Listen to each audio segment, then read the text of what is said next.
Aujourd'hui, on va voir les pronoms en vietnamien. Alors, en vietnamien, il n'y a pas de je ou de tu un peu universel comme en France.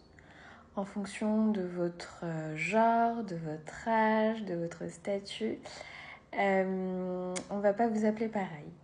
Si je m'adresse à une fille qui est plus jeune que moi et qui pourrait être ma petite sœur, je vais l'appeler M. Donc pour la saluer, je vais dire Xin chào em ou Ciao em. Si je m'adresse à un garçon qui est plus jeune que moi, pareil, je vais aussi l'appeler M. Donc Ciao em. Si je m'adresse à une fille ou à un garçon de mon âge, je vais l'appeler Bạn, qui veut dire ami, mon ami. Donc Ciao Bạn.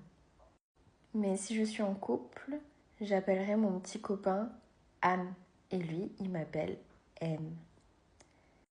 Si je m'adresse à une fille qui est plus âgée que moi et qui pourrait potentiellement être ma sœur, je vais l'appeler Chei, qui veut dire sœur. Donc ciao Chei. Si je m'adresse à un garçon qui est plus âgé que moi et qui pourrait être un grand frère, je vais l'appeler Anne. Donc ciao Anne.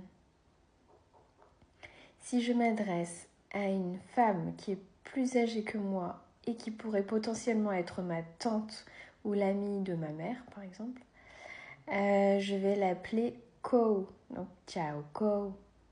Si je m'adresse à un homme qui pourrait être l'ami de mon père et qui pourrait avoir l'âge d'un oncle, je vais l'appeler Chou. Donc, c'est ciao Chou.